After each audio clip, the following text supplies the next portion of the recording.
33장 1절부터 볼게요. 야곱이 눈을 들어 보니 에서가 400명의 장정을 거느리고 오고 있는지라 그의 자식들을 나누어 레아와 라헬과 두 여종에게 맡기고 여종들과 그들의 자식들은 앞에 두고 레아와 그 자식들은 다음에 두고 라헬과 요셉은 뒤에 두고 자기는 그들 앞에서 나아가되 몸을 7번 땅에 굽히며 그의 형 에서에게 가까이 가니 에서가 달려와서 그를 맞이하여 안고 목을 어긋맞추어 그와 입맞추고 서로 우니라.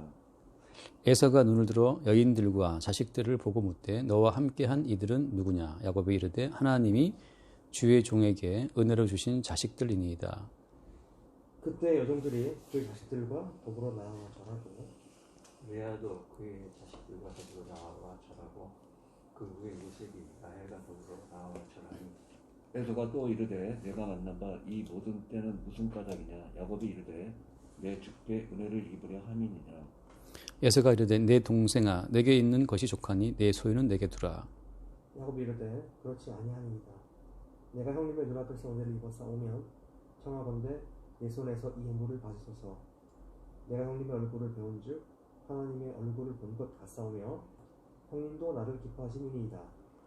하나님이 내게 은혜를 베푸셨고 내 소유도 족하오니 청하건대 내가 형님께 드리는 예물을 받으소서 하고 그에게 강권함에 받으니라. 에서가 이르되 우리가 떠나자 내가 너와 동행하리라. 야곱이 그에게 이르되 내 주도 아시거니와 자식들은 연약하고 내게 있는 양떼와 소가 새끼를 데리고 있은즉 하루만 지나치게 몰면 모든 떼가 죽으리니 청하건대 나는 내 주는 동보다 앞서 가소서. 나는 앞에 가는 가축과 자식들의 걸음대로 천천히 인도하여 세일로 가서 내 주께 나아가리이다. 에서가 이르되 내가 내 종 몇 사람을 내게 머무르게 하리라. 야곱이 이르되 어찌하여 그리하리이까? 나로 내 주께 은혜를 얻게 하소서 하며 이날에 에서는 세일로 돌아가고 야곱은 숫곳에 이르러 자기를 위하여 집을 짓고 그의 가축을 위하여 우릿간을 지었으므로 그 땅 이름을 숫곳이라 부르더라. 야곱이 바단 아람에서부터 평안히 가나안 땅 세겜 성읍에 이르러 그 성읍 안박에 장막을 치고 그가 장막을 친 밭을 세겜의 아버지 하몰의 아들들의 손에서 크시타에 샀으며 거기에 제단을 쌓고 그 이름을 엘엘로 헤이스 라엘이라 불렀더라. 예, 아멘. 예, 같이 하겠습니다. 오늘 드디어 야곱과 에서가 만나잖아요. 근데 이 야곱과 에서의 만남이라고 하는 이 사건이 하나님이 의도하신 사건이라고 하는 거죠. 하나님의 뜻이 아니라면 굳이 만나지 않고도 갈 수 있었는데 굳이 만나서 이 두 형제가 한 자리에서 뭔가 이렇게 화합하는 것 같은, 그죠? 화해하는 그런 어떤 장면을 보여주잖아요. 이게 정말 화합이냐 화해냐. 사람과 사람 사이에서 화합할 수는 있어요.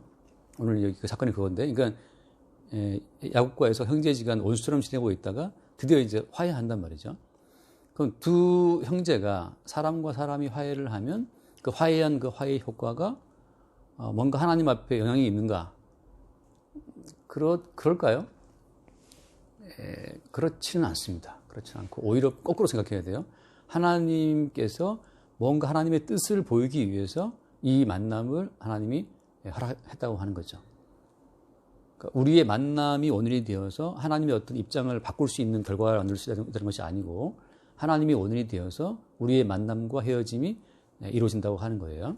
그러니까 이제 우리는 우리의 만남을 통해서 하나님이 왜 우리를 만나게 했을까를 생각해야 되는 거고 또 하나님께서 왜 우리를 헤어지게 하는 것인가를 생각해야 되고 또 하나님께서 왜 우리를 이렇게 싸우게 하실까 또 생각을 해야 되는 거죠. 결국 하나님에 의해서 심하게 말하면 놀아나는 하나님에 의해서 놀아나는 인생들인 거예요.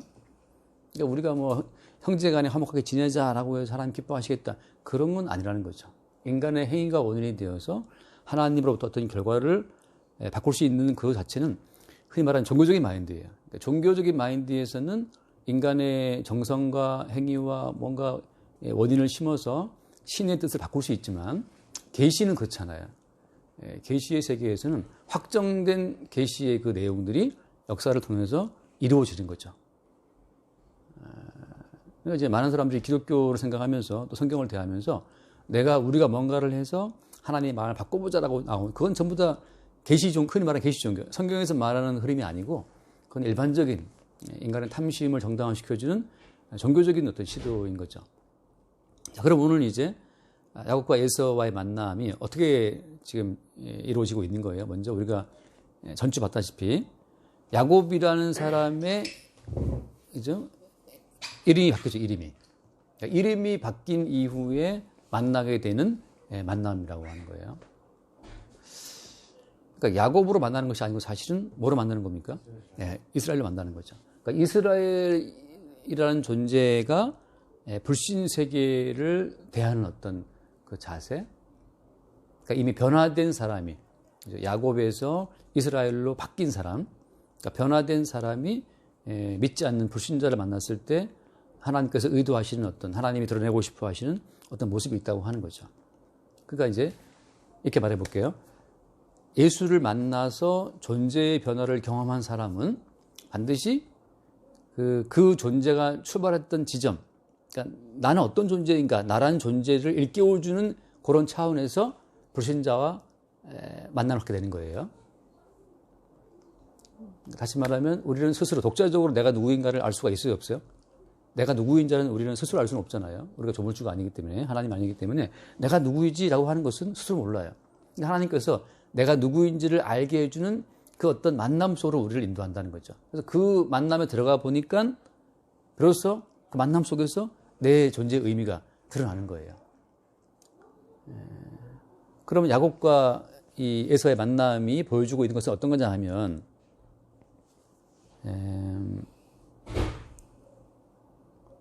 좀 다르게 말하면 그런 거죠. 제가 늘 하는 표현 그대로 말이죠.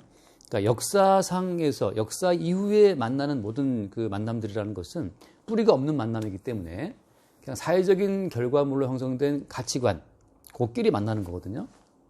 그래서 하나님께서 이 세상 사회를 다 심판해 버리면 다 날아가 버려요. 존재 뿌리까지.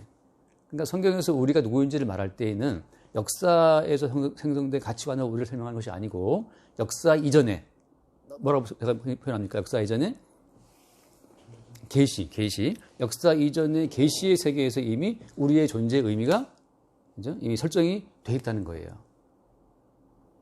그러니까 역사 이전에서 우리의 존재의 의미나 우리 삶의 의미를 찾아야 되는 거지. 계시의 세계에서. 역사 이후에 이 세상에서 형성된 뭐 자본주의 가치관이든 공산주의 가치관이든 아무튼 뭐 그런 이 땅의 가치관에 근거해서 나를 파악하는 그 모든 관점은 다 엉터리라고 하는 거죠. 이걸로 이제 성경대로 말하면 어떻게 돼요? 선악과 사건을 겪고 난 이후에 인간이 갖게 되는 모든 자아의식은 다 마귀적입니다. 어떻게 알 수 있냐? 선악과를 먹고 나서 어떻게 됐어요? 눈이 밝아져갖고 자기의 벗은 것이 보였잖아요. 그러니까 자기의 벗은 것을 가리려고 하는 그 시도로 인간의 모든 가치관은 다 움직입니다. 우리가 어릴 때는 뽀글수록 아무것도 모르잖아요. 근데 좀 이제 금서부터 점점 이제 가려야 된다는 의식이 들어가고 어릴 때는 뭐 왕의 아들인지 뭐 평민 아들인지 그 차이가 아무것도 없어요.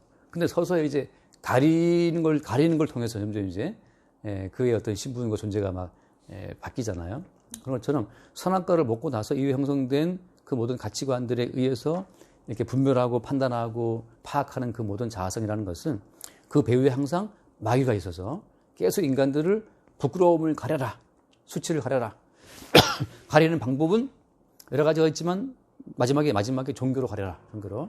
그래서 예수를 믿어라. 예수 믿으면 네 수치가 사라진다. 이런 식으로 이제 예수까지 끌고 들어와서 자기 수치를 가리려고 하는 시도로 인간을 몰아가는 거죠. 그러니까 제가 심하게 말하면 예수를 믿는 것도 사실 마귀적일 수 있어요. 왜 예수를 믿느냐? 이게 중요한 거잖아요. 바꿔 말하면 왜 예수를 믿게 되었느냐? 이게 나와야 되는 거지. 당신 왜 예수 믿습니까? 나 좀 가난하기 때문에 예수 믿고 부자 되고 싶습니다. 그럼 그게 제대로 된 예수를 믿는 거겠어요? 그거 아니잖아요. 마치 그런 것처럼 그러니까 이 땅에서 그 선악과 사건 이후에 형성된 인간의 모든 가치관이라고 하는 것은 다 마귀적이고 그다음에 세상적이다는 거예요. 결국은 다 마귀가 배후에서 그렇게 인간을 몰아가는 거예요. 그러니까 평생 인간은 죽을 때까지 자기의 수치, 그 부끄러움을 가리려고 애쓰다가 결국은 다 지옥으로 가는 거거든요. 자, 똑같이 이제 야곱이라는 사람도 하나님의 복을 생각했을 때 어떤 관점으로 하나님의 복을 이해했던 거예요, 그동안에? 많이 챙기는 걸로, 그죠? 많이 얻는 것으로. 그다음에 장자의 명분이 있다. 그 장자의 명분도 내가 갖겠다는 거죠. 갖겠다. 그러니까 모든 것을 자기가 소유하는 식으로 그 복을 이해한 거예요. 그건 다 뭐였다 사실은? 그다음 마귀적이라고 하는 거죠. 나의 수치와 부끄러움을 가리기 위해서 아무튼 좀 더 많은 것으로 가리기 위해서 장자의 명분도 가지고 오고 복도 가지고 오고 라반에 있는 그 모든 소유도 내가 가지고 오고 부인도 뭐 예쁜 부인 내가 갖겠어. 예쁜 부인도 내가 갖고. 그러니까 예쁜 부인과 많은 아들들과 뭐 많은 소유와 명분까지 모든 걸 다 갖는 것이 소유하는 것이 복이라고 생각했었는데 그 야곱을 누가 붕괴시킨 누가 이렇게 허물어 버리고 존재를 바꿔 버립니까? 하나님이죠. 천사가 나타나갖고 네 이름을 야곱이라고 이제 하지 말아라. 그러니까 발뒤꿈치를 잡아서라도 내 소유를 챙기는 것 그것이 복이라고 생각했었는데 하나님 만나고 보니까 분의 1이니 하나님을 그렸으니까 만나고 보니까 하나님께서 오히려 가득 챙긴 모든 걸 다 소유해서 챙겼던 그 야곱이라는 존재를 주님이 존재를 아예 없애버리는 거예요. 없애버리고 이스라엘로 바꿔버리죠. 그러니까 모든 걸 가지고 있는 야곱을 주님은 간단하게 주님이 그 야곱을 소유해서 주의 것으로 삼아버리시는 거예요. 이게 이제 자유라고 하는 거예요. 모든 것은 내가 소유하고 내가 지키고 내가 유지를 해야 되는데 아예 그 모든 걸 가지고 있는 나 존재 자체가 주님께로 이전되는 거. 이게 이제 구원이잖아요. 나의 모든 존재가 주님께로 쏙 이전됐어. 더 이상 내가 나를 관리할 필요도 없고 내가 내 소유를 유지하기 위해서 애쓸 필요도 없어. 왜냐하면 이미 나의 전부를 다 소유한 주님이 다 관장하시는 거니까. 자, 그런 점에서 이제 존재의 변화인 거예요. 그러니까 성경에서 말하는 존재의 변화라고 하는 것은 야곱을 좀 더 개선하고 발전시켜 나가는 것이 아니고 어떤 거예요? 아예 야곱을 없는 존재로 만들어 버리고 야곱을 아예 이스라엘로 바꿔버리는 거죠. 이걸 성경대로 말하면 어떻게 된 겁니까? 나는 그리스도 예수와 함께 이미 죽었다는 거죠. 내 존재를 죽여버리고 이제 이스라엘이라는 새로운 존재로 주님이 만들어 버리신 거예요. 그게 성경에서 말하는 변화예요. 그러니까 우리가 뭐 교회 나와서 좀 더 말씀을 지키고 경건해지고 거룩해지고 그런 변화를 주님 말씀하신 것이 아니고 예수와 함께 이미 끝났다. 그 다음에 사나 죽으나 너희는 누구 것이다? 그리스도의 것이라고 하는 거. 그러니까 그리스도 예수의 그 소유의 부분으로 우리가 그냥 편입이 돼버린 거예요. 그리스도의 소유로 편입되는 그 순간 어때? 그 순간 내가 나를 관리할 그런 자격 조건이 다 날아간 거지. 왜냐하면 우리의 소유주가 주님이니까. 소유주이신 주님이 우리를 관리하시는 거지. 종주제에 내가 나를 관리하고 뭐 어쩌고 할 그런 권리가 우리한테는 없어요. 자, 이제 그런 점에서 하나님께서 이제 그 야곱을 이스라엘로 존재의 변화를 시킨 다음에 그 존재가 변화됐다는 그 증거는 뭐였어요? 그 흔적은, 존재 변화의 흔적은 다리를 저는 거죠. 더 이상 자기 자신의 소유를 끌어보고 유지하는 자기의 의지, 자기의 지성으로 살아가는 것이 아니고 이제 다리를 젊음으로 말미암아서 나는 내 인생에 대한 모든 관리의 능력을 상실했다. 이제는 살아 죽으나 나는 주의 것이다. 그러니까 내가 망하든 흥하든 이제 내가 어떻게 할 수 있는, 내가 손을 쓸 수 있는 것이 없어요. 그냥 나를 피값으로 사신 주님이 나를 소유해서 주님 끌고 가시는 거지. 자, 그렇게 그럼 이제 그것이 복이냐 하면 그것으로 복의 전부가 다 드러나지 않아요. 그러니까 복이라고 하는 것은 존재의 변화인데 나로 살던 내가 변화되어서 그리스도 예수로 사는 거예요. 그러니까 나로 살던 내가 죽어버리고 그리스도 예수로 산다고 하는 이것이 이제 존재의 변화인데 그래서 제가 늘 하는 말, 성화의 구원이라고 하는 것은 이게 굉장히 맹점이 있는 거예요. 성화의 구원은 계속 내가 나로 살아. 내가 나로 살면서 더 말씀을 지키고 거룩하고 경건하게 바뀌는 거잖아요. 성경은 아예 존재를 죽여버리고 이제는 야곱이 아니야. 그래서 피값으로 우리를 샀단 말이죠. 그래서 아예 존재를 바꿔버렸기 때문에 이제 그리고 어떻게 바뀌어진 그 존재의 모든 그 의미 자체는 이제 우리를 사신 그분에 의해서 존재의 의미는 부여가 되는 거예요. 자, 이것이 복이라고 하는 거죠. 복이라는 것은 나로 사는 삶이 끝장나서 이제 그리스도 예수로 살아가는 그것이 복이다. 근데 이것으로만 복이 다 드러나지 않고 이제 불신자와의 만남을 통해서 그 복이라고 하는 것이 좀 더 실체가 드러난다고 하는 거예요. 그래서 오늘 만나는 사람은 형이죠. 에서가 이제 만나게 되는 거예요, 형과. 자, 근데 이게 보면 이제 3절 말씀 보면 3절에 자기는 그들 앞에서 나아가되 몸을 7번 땅에 굽히며 7번이나 땅에 몸을 굽히면서 형한테 나간 거. 자, 이걸 봤을 때는 누가 승자고 누가 복받는 자입니까? 그렇죠. 에서가 복받은 자고 에서가 장자고 에서가 승자예요. 7번 땅에 굽힌다는 것은 이건 뭐 우리 인조도 그 청나라 그 누구 앞에서 그죠? 3번 머리 찧었나요? 뭐 그랬잖아요. 이건 어떻게 이건 패자의 고백이란 말이에요. 근데 어떻게 야곱이 그 간계로 장자 명목까지 뺏었던 그 야곱이 존심 센 야곱이 이렇게 몸을 굽히며 나갈 수 있을까? 자, 이것은 그냥 시향적으로 말을 하면 그래요. 그러니까 창세 이전에 역사 이전에 계시의 세계에서 자기의 존재성을 본 자는 역사의 세계에서 벌어지는 자기의 존재에 대해서 아무런 미련이 없어요. 이게 중요한 겁니다. 그래서 우리가 잠깐 말씀 볼게요. 여러 번 봤던 말씀이잖아요. 로마서 9장을 보면 로마서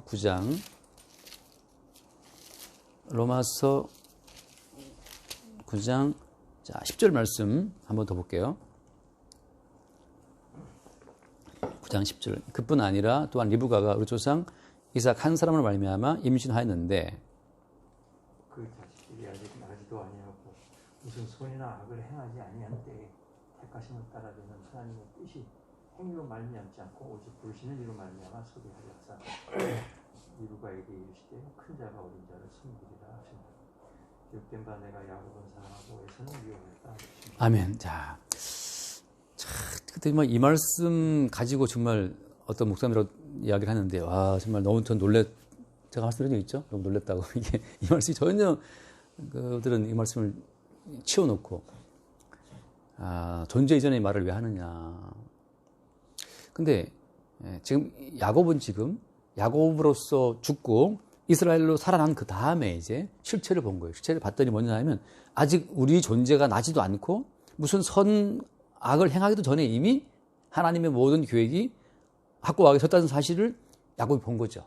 자, 그럼 어때요? 그러면 하나님이 야곱을 사랑하신다 할 것 같으면 그렇다면 야곱이 뭘 해서 사랑하시는 겁니까? 하나님이? 아니죠. 그럼 야곱이 착해서 사랑하시는 겁니까? 아니죠. 야곱의 존재성과 야곱의 모든 행위성 자체를 다 배제하고 그냥 일방적인 주님의 사랑인 거예요. 그 일방적인 주님의 사랑을 깨달을 때 비로소 어때요? 자기 존재에 대한 미련을 내가 버릴 수 있어요. 내가 의로워서도 아니고 착해서도 아니고 이건 나란 존재는 개뿔도 아니야. 그냥 내 존재 이전에 이미 주님이 확정해 놓으신 그 뜻을 보이기 위한 주의 뜻의 증거물이죠. 주의 뜻의 그 언약적 말씀의 어떤 그 부산물처럼 표현물처럼 내가 있는 거지. 내가 어떻게 해서 되는 게 아니라는 사실을 볼 때 비로소 이제 야곱은 엄밀한 의미에서 100% 완전한 사랑이 무엇인지를 알게 돼요. 나의 어떤 행위가 조건되어서 조건부조 사랑이 아니었구나. 이것은 그냥 하나님이 내 존재 이전에 창세 이전에 주님께서 확정해 놓으신 사랑을 나한테 그냥 담으신다는 사실을 보게 되는 거죠. 또 하나 가만히 보니까 에서를 보니까 자 에서라는 사람은 욕심이 많아서 미움받는 겁니까? 하나님께?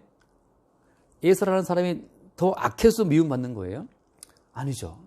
솔직히 우리는 봤다시피 에서는 정직한 사람이에요. 정직하게 한양에 와서 아빠를 들으려 했는데 그만 야곱이 이제 낚아챘지만 그러니까 에서의 정직성 혹은 에서의 뭐 부정직성 그런 것 자체는 아무 문제가 안 되는 거예요. 그냥 하나님의 일방적인 뜻에 의해서 에서는 미움받는 문제가 된 거죠. 자, 여기에서 이제 야곱은 에서와 자기의 그 대조를 통해서 비로소 하나님의 사랑을 100% 증거할 수 있는 증인으로 기능할 수가 있는 거예요. 저 인간은 그러니까 에서란 인간이죠. 에서는 그 존재성이나 그 행위에 의해서 미움받는 것도 아니고 나도 마찬가지죠. 야곱 입장에서는 이건 오직 일방적인 주님의 어떤 그 성품의 표현이지 하나님의 사랑과 하나님의 미움을 증거하기 위한 용도로 택함을 입은 것 뿐이거든요. 그런 점에서 에서를 봤을 때 또 자기를 봤을 때 그때 두 사람의 인간적인 모든 부분을 싹 지워버리고 그냥 하나님의 사랑과 미움을 하나님 성품의 반영만 드러날 때 그때 비로소 이제 야곱은 하나님이 자기를 지으신 그 본래 창조의 목적에 대한 깨달음 속에서 자기 존재의 의미를 파악할 수가 있는 거예요. 자, 다르게 한번 설명해 볼게요. 제가 이거를 누가복음 16장을 보면 누가복음 16장에 예수님이 드신 비유인데 극단적인 비유를 들어요, 주님이. 누가복음 16장 19절.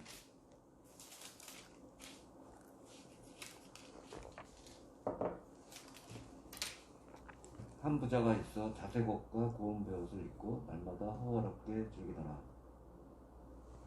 네, 나사로라 이름하는 한 거지가 헌대투성이로 그의 대문 앞에 벌어진 채 그 부자의 성에서 떨어지는 것으로 배불리게 하며 심지어 그들이 와서 그 흔들을 던더라. 이에 그 거지가 죽어 천사들에게 퍼뜨리므로 아브라함 품에 들어가고 부자도 죽어 장사되게. 그가 음부에서 고통 중에 눈을 들어 멀리 아브라함과 그의 품에 있는 나사로를 보고. 자, 이 본문은 신학자들을 꽤나 괴롭힌 문제인데 왜냐하면 부자가 지옥 간 이유, 그다음에 거지가 천국 간 이유가 설명이 안 돼 있어요. 그래서 도대체 여기서 이들이 지금 왜 이렇게 운명이 바뀌었는가? 이들의 이 엇갈린 운명에 대해서 신학적인 근거를 찾으려고 애를 쓴 사람들이 이 본문 속에서 못 찾거든요. 근데 이미 우리는 봤죠. 답을 봤죠. 이것은 뭐였어요? 이미 창세 전에 하나님이 사랑하시기로 하신 자와 미워하시기로 하신 자, 그 하나님의 사랑과 미움의 그 표현으로 둘은 운명이 갈린 겁니다. 자, 여기서 중요한 것은 뭐냐면 두 사람이 서로를 봐요, 못 봐요? 보잖아요. 거기 그가 부자가 음부에서 고통 중에 눈을 들어 멀리 아브라함과 그 후에 나사로를 보고 지옥에 있는 자가 천국에 있는 자를 본다는 것. 또 하나, 천국에 있는 자 어때요? 지옥에 있는 자를 본다는 것. 아브라함이 이제 보고 대화를 하고 있으니까 이 서로가 서로를 보는 것 속에서 어떻습니까? 이들의 어떤 예를 들어서 나사로라고 쳐요. 우리가 나사로 치면 지옥가 있는 부자를 볼 때 어떻겠어요? 그 부자의 극심한 고통, 한 방울의 물이 없는, 한 방울의 물을 찍어서 손가락 끝에 찍어서 혀를 대달라는 이 부자의 고통스러운 외침 속에서 나사로를 뭘 보겠습니까? 하나님의 모든 긍휼이 제거된 지옥을 보면서 나사로는 어때요? 하나님의 일방적인 사랑과 은총으로 구원받은 자기의 실체를 보겠죠. 자, 그럴 때 비로소 어때요? 나사로는 하나님께 돌려드려야 될 온전한 영광과 찬송, 하나님 주신 그 사랑에 대한 온전한 사랑의 가치를 그때 알 수 있는 거예요. 자, 사랑이라는 것은 완벽한 미움의 반대편이거든요. 그러니까 천국은 이건 진짜 제로섬 게임이에요. 올와 나싱이거든. 하나님의 모든 복이 한 사람에게 몽땅 돌아가고 아는 자에게는 몽땅 저주밖에 안 돌아가요. 우리 기억하시죠? 그래서 에서가 그 아버지 이삭에 와서 드님께 와서 뭘 요구합니까? 하나님, 아버지 내게 빌 복이 남아있지 않냐고 물어보잖아요. 다른 복이 없냐고. 그때 이삭이 에서에게 복을 줍니까? 아니거든요. 저주만 줘요. 그러니까 복이라고 하는 것은 그냥 올 전부 때려 묻는 거고 이쪽은 전부 다 싹 걷어가는 거거든요. 이 상태에서 비로소 하나님의 사랑이 무엇인지가 온전하게 증거가 되고 그때 비로소 천국에 있는 나사로 입장에서는 하나님에 대한 온전한 사랑에 대한 감사와 찬송을 할 수 있어요. 그러니까 지금 오늘 돌아와서 야곱이 형을 만났을 때 이제 존재의 변화를 통해서 이스라엘이라는 존재의 변화를 통해서 나도 하나님께 대들어서 하나님을 이겨먹은 자였는데 하나님을 이겨먹음으로 말미암아 나의 선행 어때? 나의 선과 나의 하나님 모시기 의로운 곳은 있어요 없어요? 아무것도 없다는 게 이제 입증이 됐단 말이죠. 그리고 하나님 모시기에 그냥 나는 죽어마땅한 자라고 하는 그 사실로 한뼘뼈는 부러지고 이제 아무것도 없어. 원래 제대로 하면 분해일이니까 분해일. 하나님을 대면 원래 죽었어야 되는데 나 왜 살아있지? 이제 그 상태란 말이죠. 내 존재의 기반을 둔 어떤 의와 설은 아무것도 없이 이제 일방적으로 용서하신 긍휼을 담은 상태에서 형을 만나러 가는 거예요. 이미 야곱 입장에서는 신약을 보게 되면 구원의 그 비밀을 이미 안 거죠. 자, 그런 점에서 이제 형과 경쟁할 이유가 있습니까? 없습니까? 이제? 없어요. 왜냐하면 형과 아무리 싸워봤자, 형을 아무리 이겨먹어봤자, 형을 이긴 나의 어떤 그 경쟁에 이긴 그 승리로 내가 구원되는 것은 아니기 때문에 내가 너에게 밟히든 찌밟히든 나사로처럼 극단적으로 거지가 된다 한들 그것이 우리의 운명을 바꾼다 못 바꾼다? 못 바꾼다는 걸 알기 때문에 이 땅에서의 모든 삶의 형편에 대해서 자유로울 수가 있어요. 7번 몸을 땅에 굽히는 그 패자가 승자에게 보이는 그 의식을 한다 하더라도 이미 야곱 속에서는 이미 주님의 사랑은 이 역사 이전에 이미 창세 이전에 내가 이렇게 몸을 땅에 굽히는 이 패자의 의식을 치르기 이전에 이미 결정이 되어 있다는 걸 아니까 이것이 굳이 자존심을 이거 자존심 문제가 아닌 거예요. 그러니까 다만 그 예서라는 존재는 하나님의 무한한 사랑과 용서를 내게 알게 해주는 존재예요. 나사로 거지가 천국 갔을 때 부자라는 그 존재는 내가 이 땅에 있을 때는 그 부자의 상에 떨어지는 부조리를 먹고 살았지만 그 부자는 어때요? 하나님의 사랑이 얼마나 위대한지를 보여주는 하나의 그 증거품이었단 말이죠. 한편은 고마운 존재예요. 땅땅거리고 살았지만 지옥 가 있는 모습을 볼 때 나사로가 받았던 그 어떤 은혜의 어떤 가치와 깊이는 더 드러난단 말이죠. 지옥의 깊이만큼 은혜의 깊이는 더 큰 거기 때문에 그런 점에서 야곱은 이제 형에게 머리를 굽히든 안 굽히든 이것이 아무 문제가 안 되는 상태가 됐어요. 이미 창세 이전에 확정된 자기의 상태를 봤기 때문에 이렇게 우리가 형과 뭐 경쟁하고 돈 더 많이 벌고 뭐 좋은 집을 사고 이런 것으로 지금 너와 나의 어떤 신분이나 존재가 바뀌는 것이 아니라는 사실을 이 땅에서는 비록 거지로 산다 하더라도 이 거지로 샀다는 이 땅의 역사적인 이 모든 어떤 그 우리의 그 자리가 그것이 창세 이전 주의 뜻을 바꾸지 못한다는 것을 이미 알은 자의 입장에서는 가벼운 마음으로 머리를 숙일 수 있다고 하는 거죠. 그것이 지금 이제 이 에서를 만나게 되는 하나의 에서와의 만남을 통해서 이루어지는 주께서 보여주시는 하나의 진리. 그래서 장자의 명분을 뺏어 먹었던 그 존심 센 야곱이 기꺼이 땅에 굽히며 가는 겁니다. 그러니까 우리가 이미 영원한 구원을 받은 자의 입장에서 나사로처럼 어때요? 망하고 무슨 신용불량자가 되고 또 뭐 부자의 상에서 빌어먹는다 하더라도 그것이 이미 영원한 세계에서 확정된 우리의 신분을 못 바꾸기 때문에 주의 사랑을 본 자의 입장에서는 이 땅에서의 모든 삶이 굉장히 유동적이고 자유롭다고 하는 거예요. 그것이 성경에서 말하는 자유예요. 한번 읽고 갈라디아서 5장 갈라디아서 5장 1절 말씀 한번 볼까요? 그리스도께서 우리를 자유롭게 하려고 자유를 주셨으니 그러므로 굳건하게 서서 다시는 종의 멍에를 매지 말라. 네, 종의 멍이라는 것은 이제 앞에 보면 나오지만 그 이삭과 이스마엘을 비유를 들면서 하신 말씀이잖아요. 종은 집에 못 가죠. 쫓겨나는 건데 아들은 영원히 거하는 거고. 그러니까 우리 존재를 바꾸라고 요구하는 그 무수히 많은 법이 다 이게 종의 멍입니다. 이렇게 살면 너 잘 될 수 있고 부자가 될 수 있고 이렇게 네가 하면 뭐가 될 수 있고 하는 그 모든 것들이 인간의 행위의 원인을 두고 존재의 변화를 시도하는 그 모든 것들이 다 종의 멍에예요. 그게 율법이죠. 교회에서 늘 듣는 말이 뭡니까? 신년에 듣는 말이 뭐 이제부터는 새해에는 무슨 말씀을 시키고 하나님을 기쁘시게 하자 그러는데 그게 다 종의 멍이죠.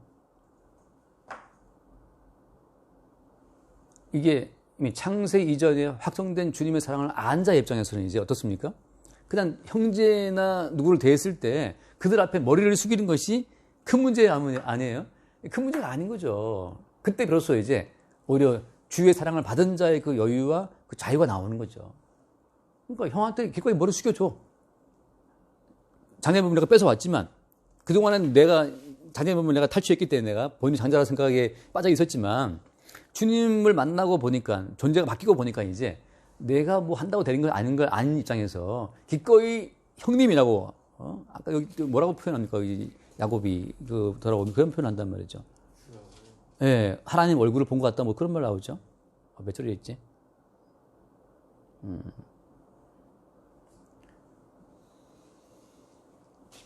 10절인가요? 예.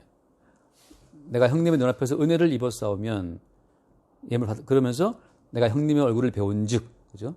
하나님 얼굴을 본 것 같다. 하나님 얼굴 본 것 같다는 이게 아부성 표현이 아니고 뭘 본 거예요? 불신자를 통해서 저 사람이 믿지 않는 것은 창세전 주의 뜻 가운데 주의 미움을 보이기 위해서 저 사람을 주님이 택했다는 것을 볼 때 그때 우리는 뭘 보는 거예요? 불신자의 완악함을 통해서 창세전에 이미 모든 걸 계획하신 주님의 계획을 보는 거죠. 그런 점에서 하나님 얼굴을 배웠다는 표현을 하는 거예요. 모두에게 하나님의 경륜이 나타나고 드러나고 있다는 거. 그러니까 가끔 제가 하는 말처럼 한 사람도 자기의 의지로 지옥 가는 게 아니에요. 한 사람도 자기의 의지로 지옥 가는 것이 아니고 왜 지옥 가는 겁니까? 하나님의 의지에 지옥 가는 거죠. 이게 어려운 얘기인데 그래서 가끔 제가 이런 말을 하면 아니 예수를 믿어 거는 거 아닙니까? 근데 그 예수를 믿는 것이 예수를 믿기로 이미 언제 확정된 거예요? 네, 그러니까 그것은 창세전 뜻에 의해서 내가 예수를 믿게 된 거지. 내가 예수를 믿으니 내가 믿은 믿음에 상응하는 뭔가를 내놔봐라. 이건 종교죠. 그러니까 그 어떤 인간도 자기 의지로 자기 행위 때문에 지옥 가는 자는 없고 마찬가지죠. 어떤 인간도 자기 의지로 자기 행위 때문에 천국 가는 인간도 없어요. 그럼 천국과 지옥 누가 하는 겁니까? 이미 로마서에서 간파했고 그다음에 에베소 1장에 또 나와요. 에베소 1장에 거기에는 또 뭐라고 표현되어 있냐면 1장 4절에 보면 나오죠. 1장 4절에 한번 읽어보실래요? 곧 창세전에 그리스도 안에서 우리를 택하사 우리로 사랑 안에서 그 앞에 거룩하고 네, 창세 전에 우리가 태어나기도 전에 뭘 선행 악행 뭐 하기도 전에 우리가 예수를 믿기도 전에 그렇죠. 우리가 예수를 믿겠다고 뭘 말하기도 전에 이미 창세 전에 우리를 택했다고 그리스도 안에서 그 창세 전 그의 택하신 뜻이 오늘 역사 가운데 우리를 통해서 표출된 것뿐이지. 그러니까 우리는 그 뜻의 발현체예요. 모든 인간은 그 주님의 뜻의 어떤 표현체, 결과물이지. 우리가 뭘 믿어서 뭘 말씀을 지켜서 된 게 아니라는 거죠. 그게 지금 바울이 말한 자유예요, 자유. 너희들의 행위를 규제함으로 말미암아 존재의 변화를 시도하는 모든 이론들은 다 종의 논리. 아들은 아들인 거예요, 그냥. 그래서 지금 야곱이 형을 보면서 하나님 얼굴 본 것 같다는 말을 표현 쓰는 것은 마찬가지. 우리도 어때요? 우리도 불신자들 보면서 야, 저 사람 참 왜 이렇게 완악하지? 근데 저도 이제 복음을 전하다 보면 완악한 분 많은데 왜 이렇게 완악하지라고 그 인간에게 원인을 주게 되면 하나님 뜻을 우리가 모르는 거잖아요. 우리 뭘 보는 겁니까?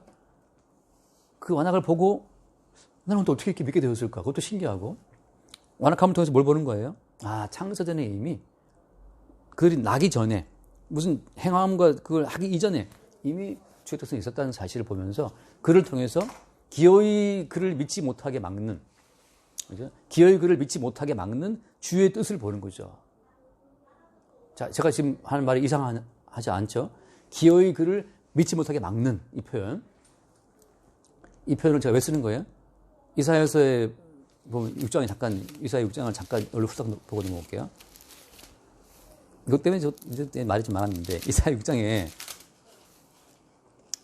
이제 9절 말씀에 6장 8절, 이사야 6장 8절, 내가 또 주의 목소리를 들으니 주께서 이르시되 내가 누구를 보내면 누가 우리를 갈고 하시니 그때 내가 이르되 내가 여기 있나이다 나를 보내소서 하였더니 9절 말씀 보세요.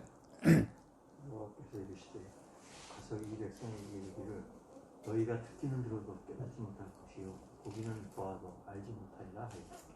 이 백성의 마음을 둔하게 하며 그들의 귀가 막히고 그들의 눈이 감기게 하라. 염려하건대 그들이 눈으로 보고 귀로 듣고 마음으로 깨닫고 다시 돌아와 고침을 받을까 하노라. 지금 하나님께서 선지자를 보내서 야 선지자야 너 가서 있잖아 말씀 전에 어떻게 말씀을 전해? 마음을 둔하게 하고 귀가 막히게 하고 눈이 감기게 해서 깨닫지 못하게 만들어. 선지자를 보내신 목적이 이거예요. 저한테 주님이 야 정춘아 목사 너 가서 말씀 복음 전해. 예, 제가 복음 전해서 몇 사람이나 구원해서 막 교회 사람 막 채울까요? 근데 그때 주님께서 야 너 복음을 전해서 듣는 사람마다 둔하게 하고 눈이 감기게 깨닫지 못하게 해. 결혼할 때 결혼 축가가 이거거든요. 결혼식 축가가 주여 내가 여기 있사오니 나를 보내소서. 그런 이제 이 노래가 있어요. 그때 이제 많은 분들 축가를 할 때에는 정춘하 목사가 이제 신학 졸업해서 이제 교회도 하고 이제 막 사람들을 많이 돌아오게 하면 그런 때처럼 뭐 그렇게 이제 기대하고 했었으나 백성들의 마음을 둔하게 하고 눈 감기게 하고 못 듣게 하고 이게 못 듣게 하라는 거예요. 왜? 에서는 구원되면 안 됩니다. 왜? 에서는 하나님의 미움을 보이기 위한 작품이기 때문에 그건 돌아오면 안 돼요. 그러니까 우리가 지금 오늘날 뭐 사람을 구해보겠다고 설치는 이것이 얼마나 그 창세전 주님의 뜻, 계시의 세계의 뜻과 어긋나는지를 우리가 생각할 수 있어야 되는데 그냥 복음 전하면 좋은 줄 알고 좋은 줄 알고 교회 채웠다. 숫자 채우면 됩니까? 그 숫자 채웠다고 해서 주의 그 그리스도 택하신 자의 그 명단이 바뀌겠어요? 안 바뀌어요. 그래서 돌아와서 오늘 다시 보면 형님의 얼굴을 배운 하나님을 본 것 같다 이 말 표현 자체는 지금 우리는 어때요? 모두를 볼 때마다 어때요? 하나님께서 이미 창세전에 확정해 놓으신 그 뜻을 보는 점에서 저 사람이 믿지 않은 것은 지금 저를 믿지 않게 막으시는 하나님의 의지가 저에게 작동하고 있다는 사실을 우리는 보는 거죠. 때로는 마귀를 통해서, 악한 영을 통해서 주님께서 악한 영을 허락해서 그를 막아요. 우리가 아합 사건 뭐 아시겠지만 미가서에 보면 열왕기사에 나오잖아요. 미가야 선지자가 여호와의 회의에 참여해 보니까 하나님께 여호와의 회의에서 지금 내용인데, 야 누가 아합을 좀 꾀해서 죽게 할까 그랬는데 하나님께서 여호와께서 그때 악한 영이 나와갖고 내가 아합 속에 들어가서 그를 이제 쉽게 말하면 이제 꼬시겠다 그런단 말이죠. 하나님의 계획에 의해서 아합은 미혹의 영을 받아가 결국은 죽어요. 미가야만 그 진실을 보죠. 그러니까 하나님은 아합을 죽일 자를 죽이기 위해서 하나님께서 모든 영을 동원하신다는 사실을 여호와의 회의에서 결정된, 누가 아합을 꿰어 죽게 할고, 이게 하나님의 그 여호와의 회의에서 결정된 결정 사항 뭡니까 그게 안건이었어요. 안건. 우리 생각 하나님 사랑하신데 어떻게 그럴 수가 있나? 아니, 하나님의 미움 보일 줄은 미움을 보이기 위해 만들어졌기 때문에 그는 미움 받아야 되고 죽어야 되는 거죠. 하나님 그래서 여호와 회의에서 안건을 올려서 한 영이 나와서 내가 거짓말한 영이 되어서 선지자들이 있겠나이다.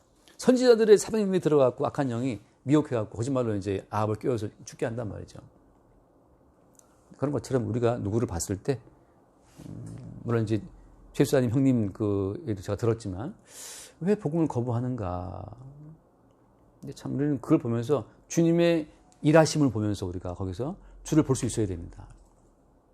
거기서 예를 들어서 나사로 거지가 천국에 들어가는 상태에서 지옥 간 부자를 바라보면서 하나님 왜 부자를 지옥 보냅니까? 하고 하나님을 막 붙잡고 막 따지면 그 따질 주제가 됩니까? 안 됩니까? 어줍지 않은 동용심을 갖고 하나님의 그 어전 회의에서 하나님 왜 부자를 지옥 보내고 왜 형님을 지옥 보냅니까? 이 자체가 지금 이 사람은 구원의 은혜가 뭔지를 모르는 사람이에요. 혈육 관계, 혈연 관계, 이 모든 건 다 역사 이후에 생긴 관계이죠. 주님께서 엮어놓은 관계인데 네가 언제부터 네가 그의 아빠였고 언제부터 네가 그의 동생 형님이었고 언제부터 네 와이프였냐? 아니거든요. 그래서 이 야곱이 오늘 형 만나갖고 참 또 말을 잘하잖아요. 형님 막 이렇게 띄워주고 막 7번 머리 수그렸지, 막 끌어안고 울었지.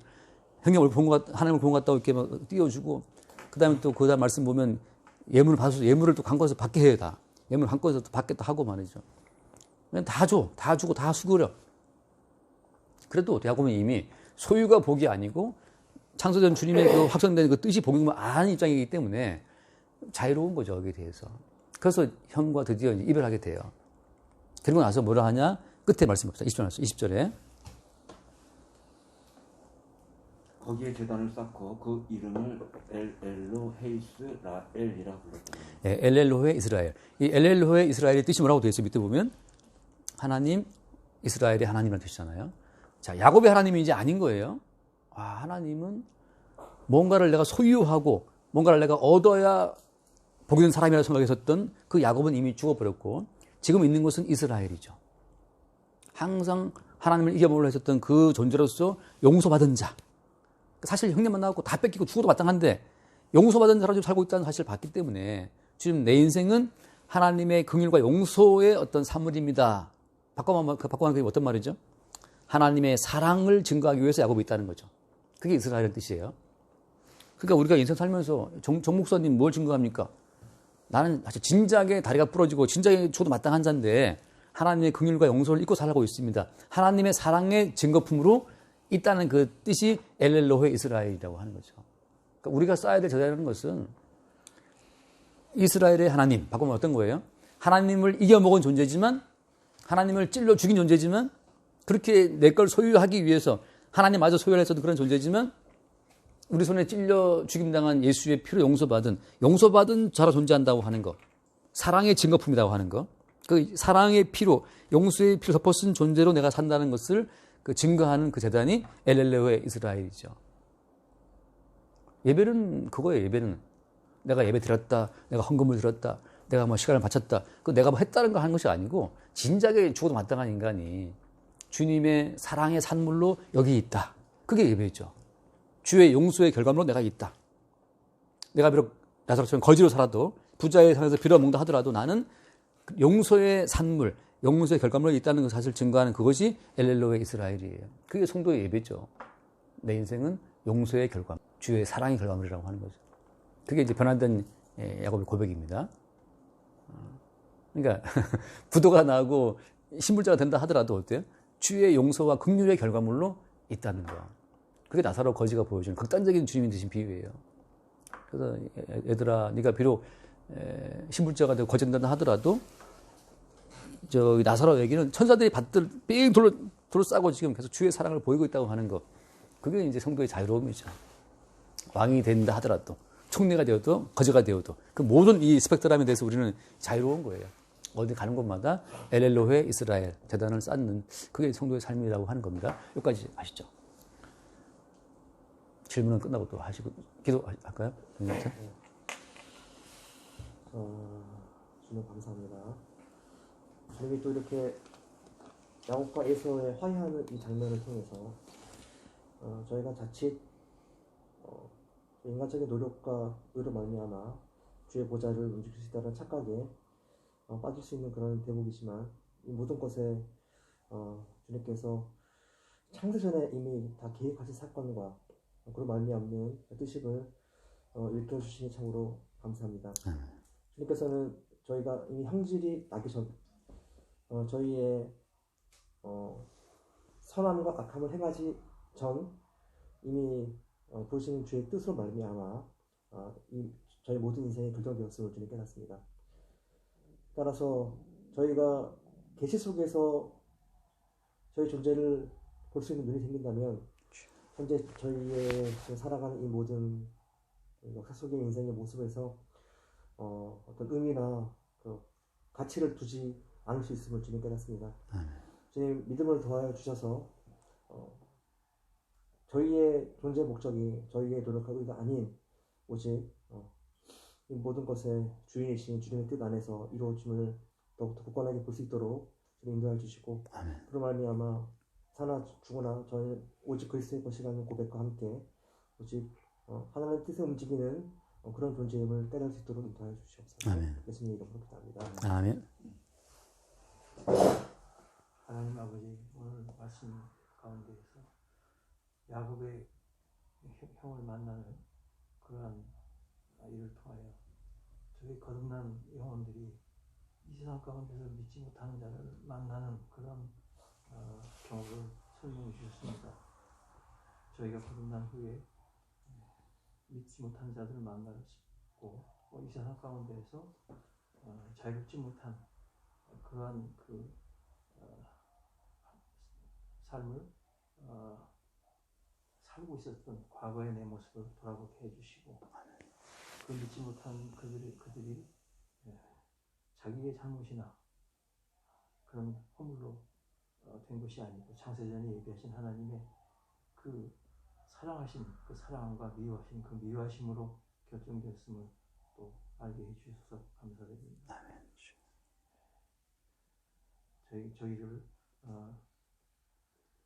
예수 그리스도의 십자가로 인도하여 주셔서 날마다 주님을 만나게 하시고 그 가운데서 저희의 여러 가지 죄로 물들어진 그런 마음을 다시 돌아보게 하여 주셔서 십자가의 그 은혜로 크신 은혜 가운데로 다시 불러주심에 감사드리며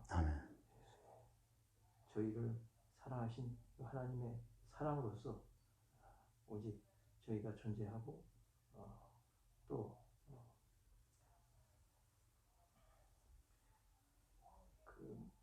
저희가 살고 있는 이 삶 가운데서 오직 하나님이 허락하신 그 자유로 말미암아 저희가 여러 가지 세상에서 얽매이는 것에서 벗어나 거듭난 자로서 자유함을 입고 종의 멍에를 지지 않는 그런 삶으로 인도해 주실 것을 믿사오며 예수 그리스도 이름으로 기도드립니다. 아멘. 주님 감사합니다. 모든 인간은 자신의 행함과 또한 어떤 자신의 어떤 의지로서 주를 믿는다고 합니다. 그러나 그런 것은 인간의 모든 노력들은 창세전에 이미 확정된 주님의 사랑으로서 믿는 자와 믿지 않는 자로 이미 언약적으로 확정이 된 그런 어떤 구분 속에서 살고 있습니다. 늘상 우리는 야곱과 같이처럼 자신의 어떤 소유를 늘리고 또 주님에 대한 믿음도 자신이 소유한 채 늘상 어떤 주님의 어떤 주님의 피를 찔른 자로서 그 또한 우리의 어떤 노력이 아니라 주님의 헌터뼈를 깎는 어떤 그런 어떤 사건 속에서 야곱이 이스라엘로 그 존재가 바뀌게 되는 오늘 말씀을 통해서 배우게 되었습니다. 엘렐루야 이스라엘처럼 우리가 주를 믿게 된 부분도 우리의 어떤 의지가 아니라 주님께서 이미 확정된 어떤 사랑과 긍휼의 표징으로서 늘상 우리가 그 은혜를 받고 그 크신 은혜 항상 찬송하며 살 수 있도록 주님의 이름으로 기도드렸습니다. 아멘. 주님 감사합니다. 역사 이전, 창조 이전의 세계에 우리의 존재의 의미를 보게 하여 주옵시고 오직 그리스도 예수의 피 흘리심으로 말미암아 우리를 영생으로 이끄시는 그 사랑의 온전한 깊이를 주의 미움받고 버려지는 자들을 통해서 극명하게 볼 수 있도록 그들의 지옥감과 또 우리의 영생이라고 하는 것이 우리에게 있지 않고 그들에게 있지 않고 주의 뜻에 있음을 늘 새로이 발견하고 영원한 주의 사랑과 그 뜻을 찬양할 수 있도록 우리를 이끌어 주옵소서. 우리 모든 삶의 자리에서 엘렐로의 이스라엘처럼 오직 주의 십자가의 유발자로 용서받은 자로 살아갈 수 있도록 우리를 이끌어 주옵소서. 우리 주 예수로 기도드립니다. 아멘. 수고하셨습니다.